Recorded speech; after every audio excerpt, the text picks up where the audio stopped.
What is up? What is good? How you doing? How you been? Hope you're doing well. I haven't recorded from inside the truck in a while, so make sure the volume is moving. Yep, looks like it's picking up mic. I think everything's working. Oh my goodness. Well, what's going on with me? Well, I'm in Kansas. Um, I applied to Landstar. What else? I can't think of anything else off the top of my head. So the weather is crazy. Oh my goodness. Let's look at NOAA. No, that's not it. NOAA.gov. And let's look at the national forecast here. Okay, that's not what I wanted. Let's go to weather.gov. Not .com, .gov. Alright, we want to do forecast maps. And then click on that, and it's going to take me to something completely unrelated. And then we'll go down here and click on this. So there we go. Today's forecast, Friday, February the 12th. It is 7:15 p.m. Central Time here in Kansas right now. And as you can see, Friday, today, there wasn't supposed to be any snow throughout a big section of the central part of the country, including Oklahoma and most of Kansas, or half of Kansas. The entire drive today, according to this map, was not supposed to have any snow. Now, I will say there was almost no snow accumulation, but it was snowing like just little flurries. Not like real snow, but just little flurries all day long. My entire drive from Oklahoma City to up here in Kansas City, it was really light flurries. There wasn't much of anything on the roads. The roads were actually in really good condition. But I drove up here today because you see there's not supposed to be any snow in this area. Tomorrow, there's supposed to be a lot of snow in this area. This is the Saturday forecast. And then Sunday is supposed to be like biblical. Sunday is supposed to be record-setting snowfall. Like, do you see? It's supposed to be snow and ice all the way down into Mexico. Laredo, Texas is supposed to get freezing rain and ice. That is absolutely crazy. It is so cold across, like, almost the entire country is getting snow and ice. This is like crazy. It's record-setting temperatures. I think the high tonight in Kansas City is supposed to be 5 degrees.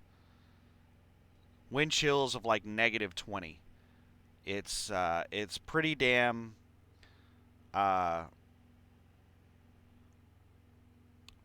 cold out there.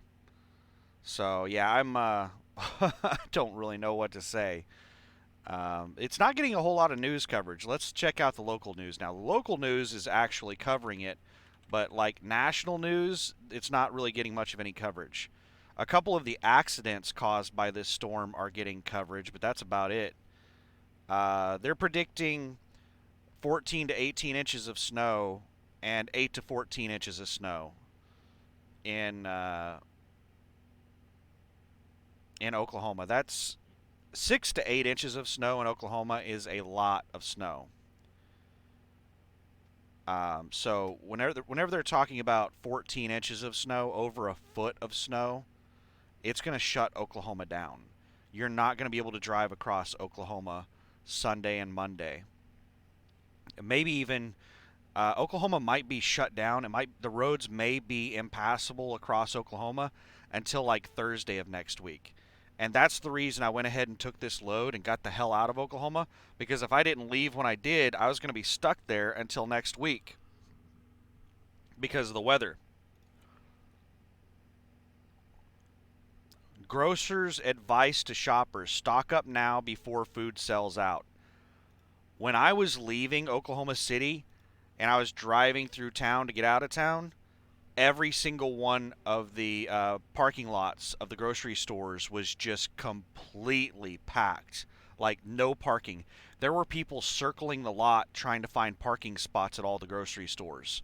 And you could see people going from one grocery store to the other looking for stuff. People were cutting people off. They were driving like maniacs trying to get from one store to another because everything was sold out.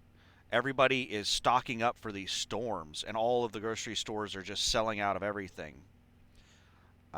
It's crazy town. Please explain how dangerous driving during a winter storm can be.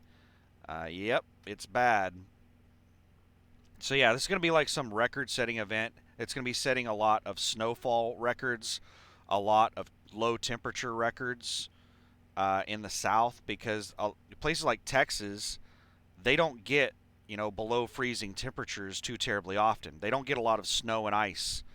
And on this forecast chart, um, Texas is going to be getting a lot of snow and ice. Almost all of Texas is going to be getting snow and ice. And this is highly unusual for Texas. And Oklahoma is going to be getting just blasted with snow, just huge amounts of snow. Texas is also getting just dumped on up here in the Amarillo and Lubbock area, is just going to get dumped on. Maybe even down as far as Odessa, Midland. Um, this big snow band, but this is just for Sunday. That's the beginning of the storm. They don't have the forecast out yet for Monday, and Monday it's supposed to be just as bad, if not worse, than Sunday. So tomorrow, this is what I'm dealing with tomorrow. I'm going to be in Kansas City tomorrow. Well, that's where I'm already at right now. And I'm going to need to drive east across Missouri. And then I think I'm going across Illinois, and then Kentucky, and then Tennessee, and then Georgia.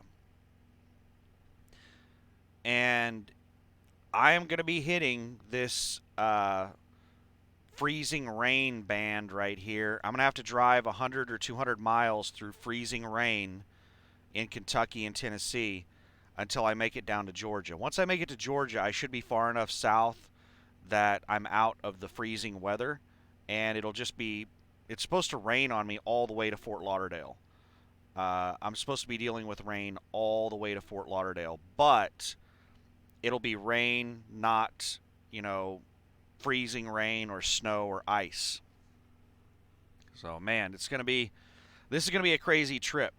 And then once I deliver this load on Tuesday, I'm hoping most of this bad weather is going to be over with. But if not, I'm going to try to stay down in the south out of this weather until it passes.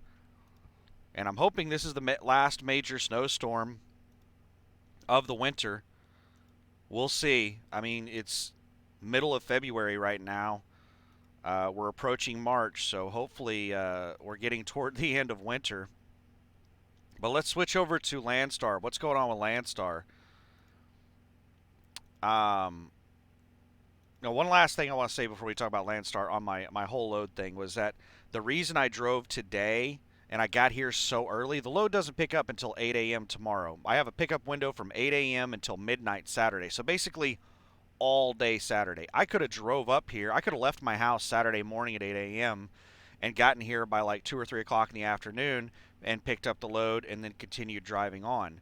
The reason I drove up here when I did was because of weather. I want to get up here as quickly as possible, and I want to have all day Saturday to get away from the snowstorm. I don't want to risk getting stuck in the snowstorm. So that's the reason I'm here so early. And the reason I drove here during the day instead of at night is for two reasons. One, I wanted to have enough time to take a full 10-hour break. And another reason was I wanted to drive during the day. I don't like driving at night in winter weather conditions. So, yeah, it's just night driving is a lot more dangerous when there's snow and ice on the roads than daytime driving. So, yeah, I'm avoiding driving at night right now. Anybody who follows me knows I'm a nighttime driver. I can't stand driving during the day, but when there's snow and ice, I become a daytime driver. So that's what I'm doing right now. It's only 7:24 p.m. right now. I'm 13 hours early for my pickup. So I get to hang out in the truck for 4 or 5 hours, and I'm going to go to bed, wake up in the morning, and check in with them right around 8 a.m. And hopefully they live load me because I've got a pretty solid trailer. And I don't want to risk swapping out trailers on a. It's supposed to be a preloaded trailer. Oh, check this out. This is my hamburger helper. What's left of it? I got a couple bites left. Um, talk about that more in a second here. But yeah, it's supposed to be a preloaded trailer, but they never have empties to load here. So hopefully they live load me. That would be pretty sweet. And then I can, keep this trailer. It's going to be a heavy load. I'm going to have to scale it. It is really, really cold. Like, it is bitter cold. Like, it's so cold that, like, if you're not wearing gloves and your hands are exposed, it's like a biting cold. Like, it's like shooting pain in your hand. It's just like really cold outside right now. I think it's around 0 degrees outside with like wind chills of -20. So it's like dangerously cold. You can get frostbite pretty easy in these temperatures. So you shouldn't have any exposed skin out there for very long. So yeah, I'm not looking forward to opening up my doors and doing all that stuff in the morning. I hooked up to this trailer not too long ago. I left the house in Oklahoma City, and I spent like I started with them on Thursday talking about where I can pick up an empty, and that conversation continued through Friday morning, and then finally around 11 a.m. Friday, they told me that they would let me take a trailer from the Walmart distribution center in Ottawa, Kansas, which is like 20 miles away from Spring Hill. So I drive right by it on the way here. It's right off the interstate. It's not out of my route. It's on my route. It's really easy to get to.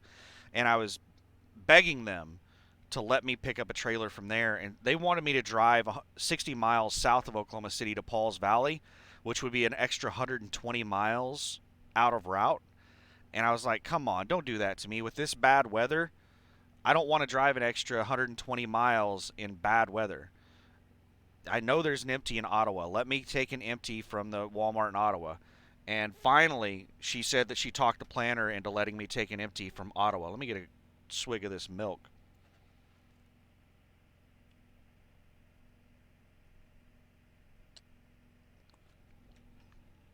That's good stuff. So that worked out really well. So I was basically able to leave my house bobtail, drive up to Ottawa, Kansas, steal an empty from the Walmart DC, and then dip into here at Spring Hill, Kansas, where I'm picking up this load at. And it's working out really well. It's pretty sweet. Um, Before Landstar, we'll talk about the beef stroganoff. What I was going to say about that. The APU, I'm starting to find some issues.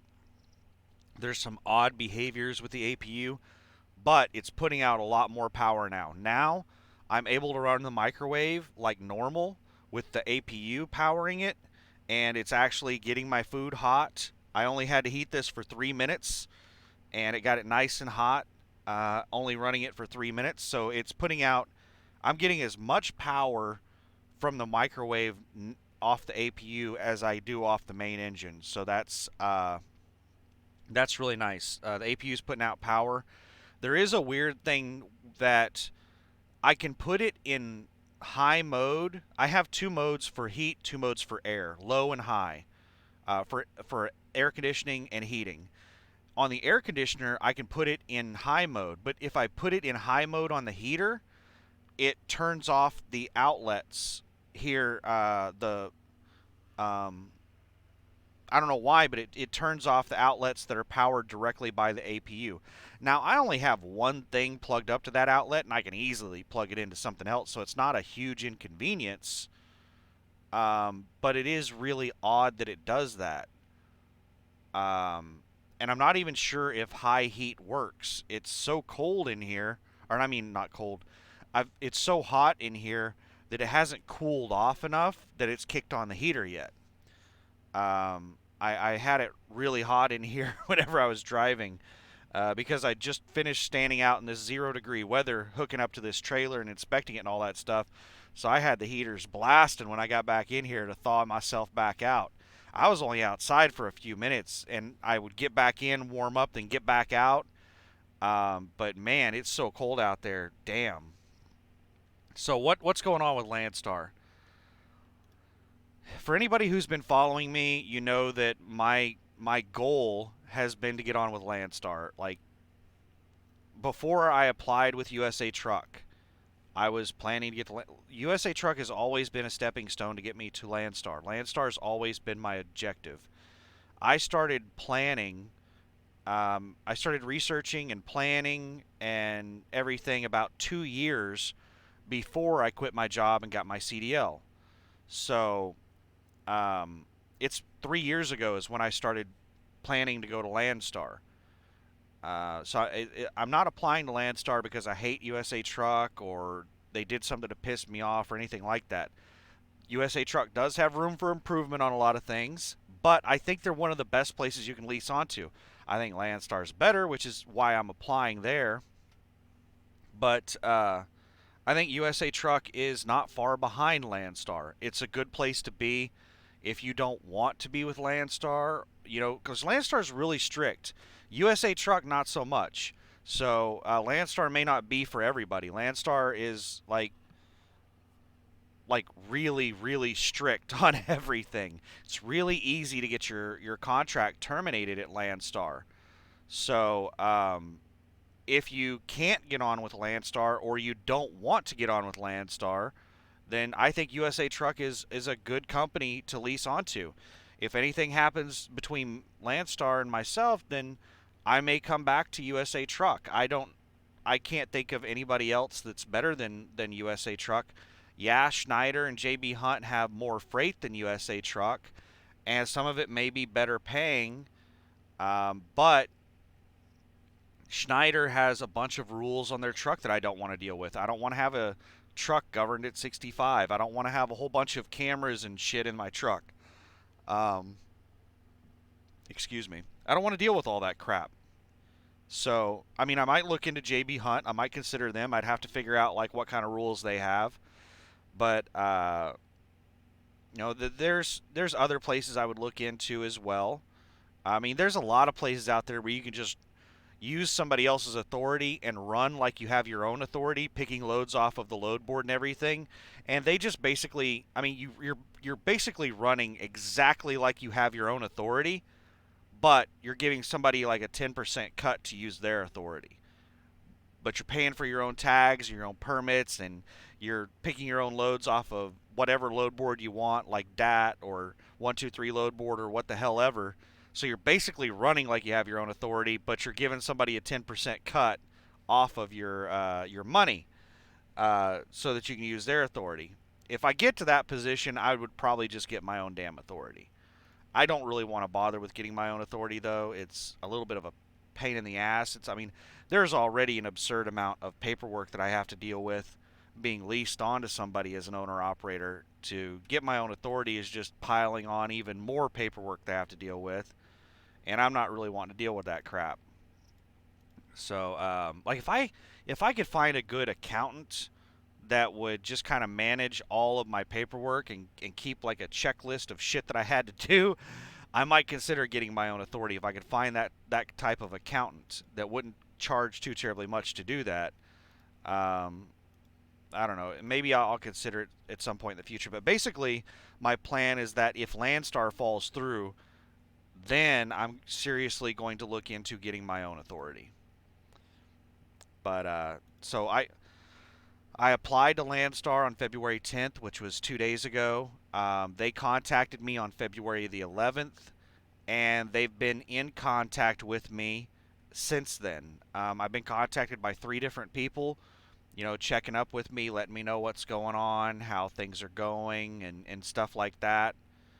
Um, so that's what's been going on. I mean, they called me and they were like, "So I see that you applied to Landstar. What are let me polish off. I'm gonna pause this while I eat these last couple of bites before they get too cold." All right, sorry about that. Back.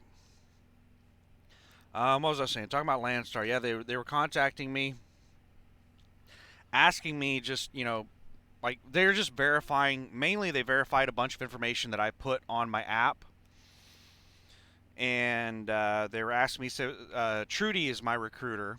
Clarissa, as you can see here, or not Clarissa, Carissa is what is she? She's my I forgot what they called it. Processor. Trudy is my recruiter, Carissa is my processor, and then I think Brenda called me an hour or so ago, and I forgot what she said she is, but they just keep sending me messages and calling me and updating me as to what's going on. Their communication is really good. But Trudy, my recruiter, she was the first one to contact me, and she was like asking me like what I've been driving, and I was like just 53-foot dry van. And she said, "Well, what do you want to drive with Landstar?" And I said, "Well, I'm too damn lazy to do anything other than 53-foot dry van." And she said, "Well, if that's fine, but if I put you down for just 53-foot dry van for now, that doesn't mean that that's all you can ever do. If you ever want to do flatbed or heavy haul or specialized or whatever, you can do that anytime you want. And if you need to be trained on it or whatever, we can help you with that. We can help you do whatever you want to do." I was like, "Oh, awesome, that's cool." But I don't think I'm ever going to do anything other than drive van, except maybe reefer. I might look into that, but reefer loads would have to pay substantially more than dry van loads for me to consider doing it because there's a lot of extra hassle you have to deal with reefer loads. Getting washouts, you have to deal with a lot of grocery houses. They're a lot pickier. Like the reefer loads, it's really common for them to put like gyros and temperature gauges and shit in the trailers. Load rejections in dry van are really, really rare. In reefers, not so much.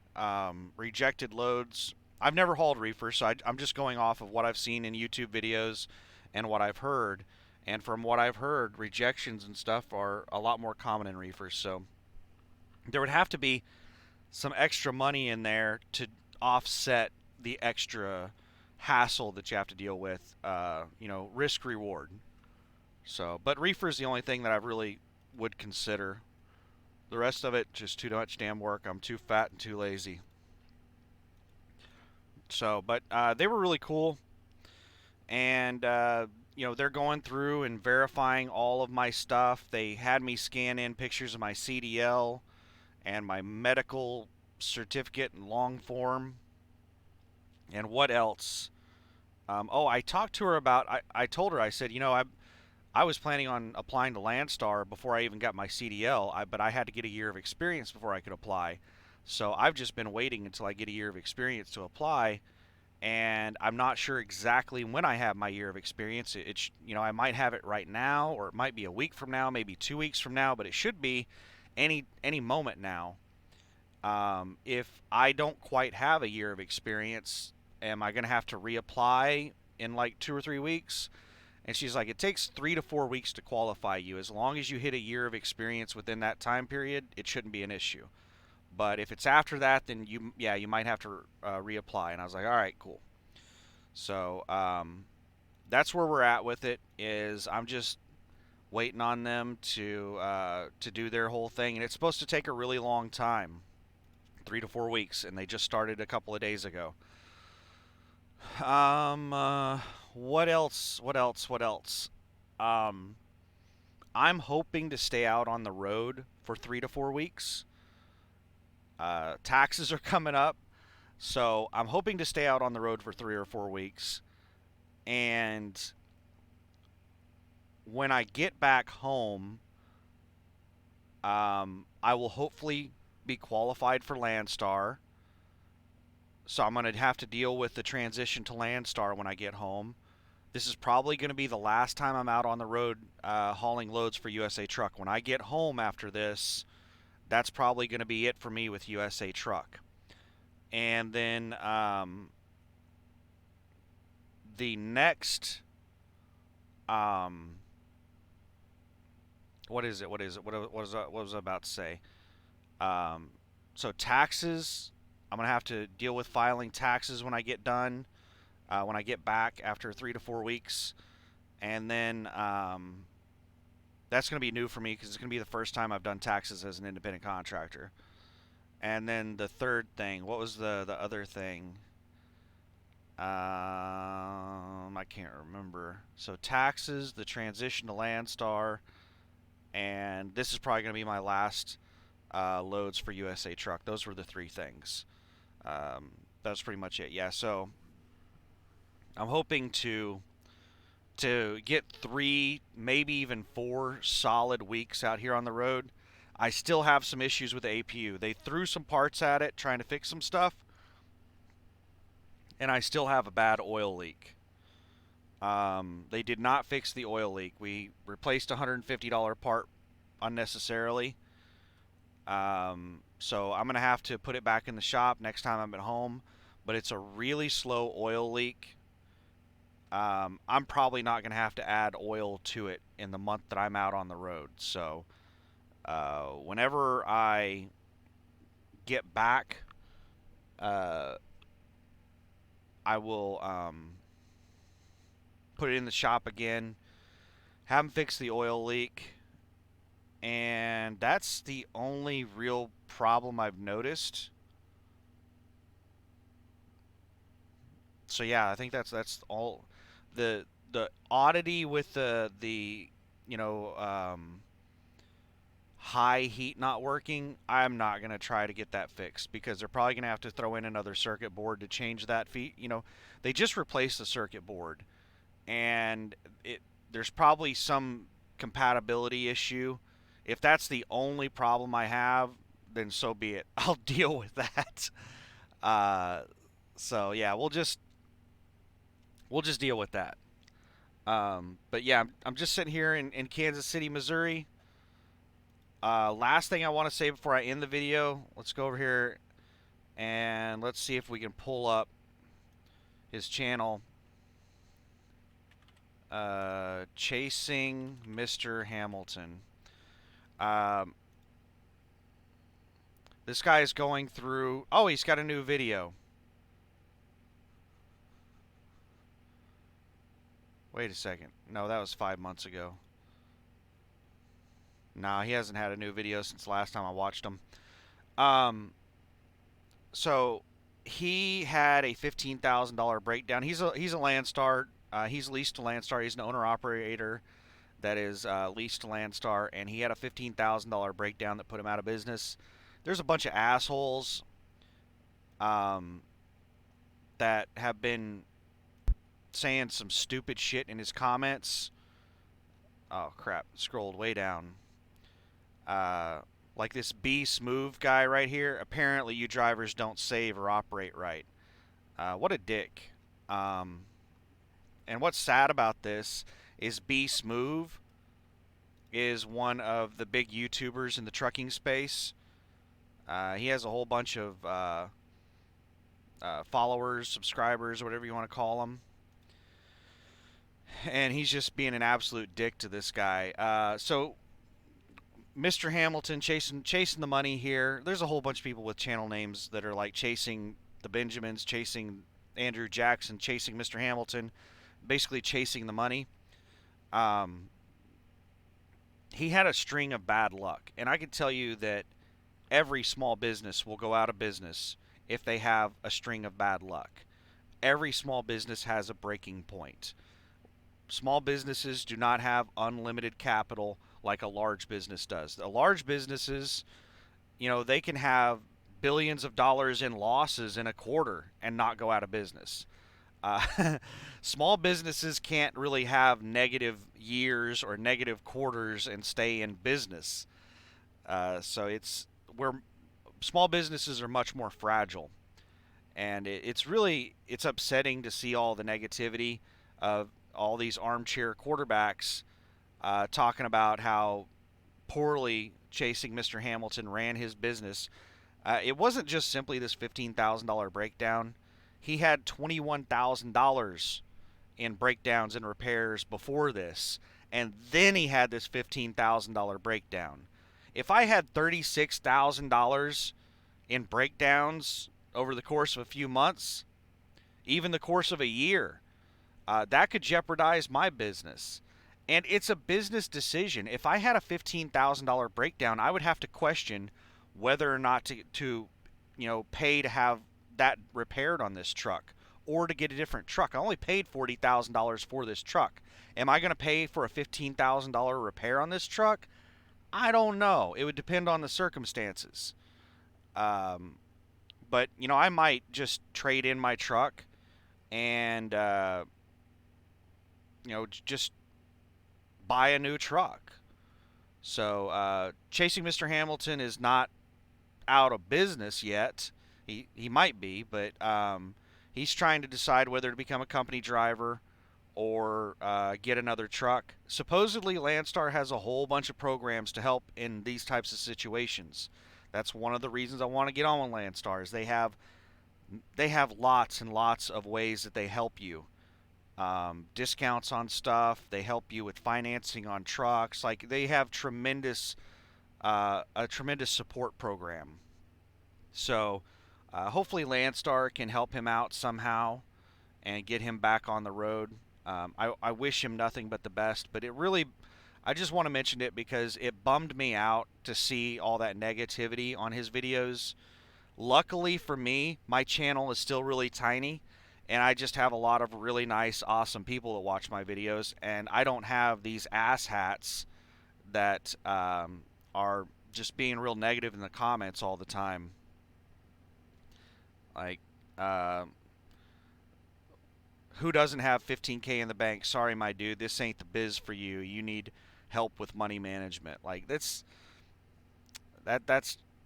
I can't believe people are just like some of the most traumatic events you can go through is job loss and divorce. And he's basically dealing with job loss right now and huge debt, like massive amounts of debt, job loss and massive amounts of debt.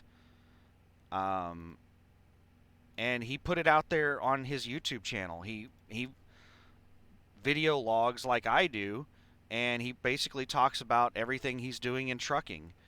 And I log just about everything I do in trucking on this channel. I don't do too much of my personal life, but if it's related to trucking, I talk about it on this channel. Almost everything I've ever done in trucking is documented in a video. And he put it out there and he got blasted. So I feel bad for him, and I hope everything works out for him, and I wish him nothing but the best. So yeah, I just wanted to call that out and thank everybody that watches my videos and doesn't be an ass because they think that they could do whatever it is I'm doing better. I have had some constructive feedback on a few things, but nobody's gotten too terribly negative with me. I have had one troll reply to a. They did like 5 replies in a day, but like they were spouting off some nonsense that wasn't even true. They were just trolling. But anyway, that's about it for this video. I'm going to watch a movie, play some video games, and hang out for the next 3 or 4 or 5 hours. And then I'm going to get a good night's rest and grab this load and be ready to put on a lot of miles tomorrow. I want to get the hell out of this bad weather tomorrow. I'm hoping that wherever I stop tomorrow, which is hopefully in Georgia, I would really love to make it past Atlanta, Georgia, in my first drive shift. But I really want to get south of the weather, south of the winter weather. I'm going to be dealing with weather all the way to Fort Lauderdale, but I'm hoping in my first drive shift tomorrow to get south of the winter weather, to get above freezing temperatures. So we'll see how it goes. And Landstar so far has been really nice. and they've been trying to keep me up to date with every step of the process, even though it's going to be 3 to 4 weeks. I don't know if they're going to keep calling me every day to tell me that they're still checking, stuff. But they said that also part of the qualification process is having my vehicle inspected and getting a drug test and all kinds of other stuff. So I thought that I wouldn't get drug tested or have my vehicle inspected or any of that stuff until I went down for orientation. But apparently, they do all of that during the qualification process before they even send you down to orientation. So I'll have to get all of that done beforehand. So yeah, there's a lot more. I thought their qualification process was just them doing background checks and stuff like that, but the qualification process has several stages, and part of it is drug testing and vehicle inspections and things like that. So fun times. So we'll see how it goes. But that's it for this video. Oh man, only 36 minutes. I might do some driving videos tomorrow. I was doing driving videos today. I decided not to upload any of them because it was really boring. The roads were awesome. It was like really light snow flurries all day long, but the roads in general were pretty awesome. It was a really good drive today, and we got a really solid trailer. So it's like, yeah, everything's been working out really well. Trailer passed my inspection, no issues. Man, those tires were like frozen solid. You went to thump those things, and it was, man, they were frozen. But they got air in them. So I think that's it for this video. Thanks for watching. Have a good one, and stay safe out there in this winter weather. These 50, 60, 100 car pileups, all these fatalities happening and everything. Be careful. Be safe. Don't try to keep up with the dumbasses. If people are driving too safe, too fast, they're not driving safe for conditions. Do what you got to do. Don't worry about what everybody else is doing. Have a good one. Be safe. Good luck. Bye.